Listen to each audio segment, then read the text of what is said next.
Songa za misuse of content. Brisher Kash avuddeyo naberanga atabukira ku muntu eyamuwayiriza nti anywa enjaga akulunaku lwe yali ku Power Kings Kasubi. Abinono we bijjidde nga Brisher Kash akagenda maaso n'okubeeranga addamuko kumanyi okubazanyira content we ku mikutu gye naddala ogwa TikTok abasinga kwe mwamumanyire ennyo.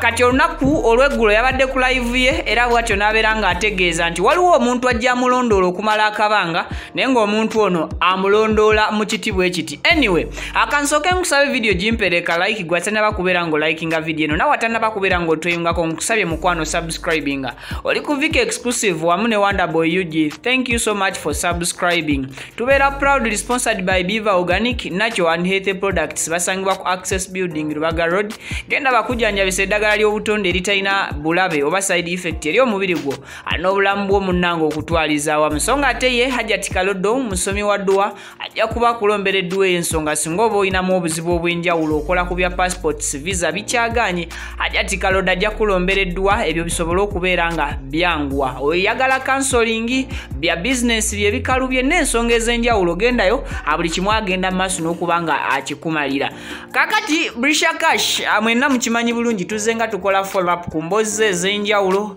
nga ne yasembyeyo recently wano yabadde ye na Chris Evans kumanya kituufu abali mu mukwano oba tebali mu mukwano. Wabula ekisinga okubeera ekyennaku abantu abasinga mukozesa bubi content w'abannamu. Actually sigenda gamba abasinga, abantu abasinga tukozesa bubi nonti mmwe fenna tukozesa bubi content w'abantu. So tekere erya misuse of content w'omuntu omulala n'omukozesaamu ebitali bituufu. Sometimes ndowooza kyaffectinga abantu bano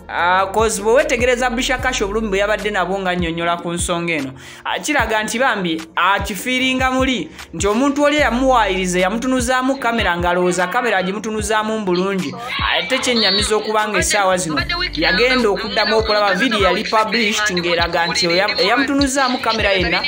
yamusanze anywa njaga era bw'atyo n'agenda maaso n'okupublishinga amawulire agatali matuufu eri abantu obwiki nti mubaamu abamuwa abakiraba obubi anjukira thinking capacities zaffe fenna tezenkana. Oli ayinza okulowooza kyalabye oba kyawulidde kyekituufu which is not right ng'omuntu oyo bamuwaayiriza oluusi nga kyekituufu naye yavuddeyo bambi n'abeera nga ayagala okwasanguza omuntu oyo naye olw'okuba nti amanyi butya bwe basobola okuhandoolinga ebintu ebiba bigaanye n'asalawo n'agamba omuntu oyo kamuleke yeekube bwekubi mu mutima but asinga anaagenda maaso n'okubeera ng'alemerako atomanya kale nze kankulekere video ze ziri bbiri ng'ayogera obutambi buli bubiri ng'ayogera ku mbeera eno gwe kennyini ogende maaso n'okubeera ng'obyewulirirako just teweerabya kuba video eno ka like okugisharengako ne muno okosako okusubscribinga ku channel eno bw'oba nga ddala kituufu content ogenda kusigala ng'oyagala okumulabira ku mikutu gino. Bampita Viki bwentyo bwe nkoze olunaku olwaleero mbasibulidde wano video zino zeerabireko.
parking waliwo abantu abamu abajja ne bambukira Brisher we ayo fanzi banange Brisher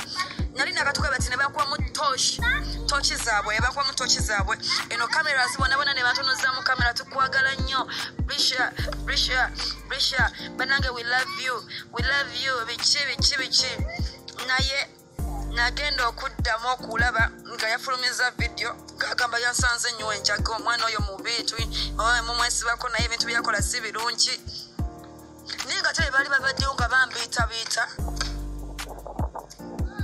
omwana n'alaga mbu afolowinze ebbanga njagala nnyo naye bagenda okumpereza amawulire nga ayafulumya mbu akomukalabe okweraga kali bubi twakasanze kanyonjaga basanga tudde mu byange awo neepoyedde ensi ndabe najjanga faani nandaga nti bambi anjagala nnyo ate nze omuntu aba njagala sisobola mweragirako mba ngenda muwa kyayagala videos ne bankubemu awo cameras ne ziyita ne videos zeyankwata yagenda n'agamba mbu yansanze nnyo enjaga kati abantu baide mwegendereza abantu bemutambuliramu kugamba by the way twagenda parking naye omwana yakola live mpaka wenavaayo naye nga kamera gitunuza munze simanyi kiki oba abantu abamu mu mutima tubana kyekyo kibeera mu mutima gyaffe simanyi lwaki tuba n'obukyayi twamusanze anywa enjaga ate ekyemunyiza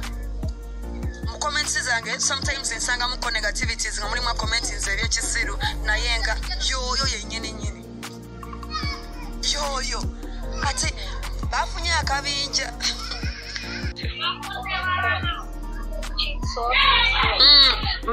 mbadde week number ngenda mpezi zoba weeks bbiri nga ndi ku buliri ndi mulwadde kitegeeza bye nina omaliriza bingi so sigenda kwogera ku bintu bitangattako nga nina ebyokumaliriza ebimanja ssaawa zino bingi bimanja bingi naye nga nze mbaagala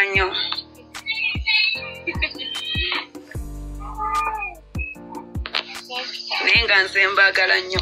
buli ambeereddewo nkwagala nnyo anti kadduuka neyanziza nnyo obubaka wange nabufuna Donasia bade saagala kyogerako Donasia yayita mubamweyana nina obubaka bwe nafuna nga simanyi gye buvudde naye nkizudde wano juzi tibwaba wali Donasia kyobola abantu abamu bwe tulowooza mbu bantu babi mu bulamu bwaffe sometimes bakola ebintu naye nga tebamanyi waki babikoze Donasia neyanziza nnyo buli kimu nakifuna nakiraba thank you so much era yonna gy'oli nsaba Mukama akunkumire era ofune alisi ku bintu bye bayogera eri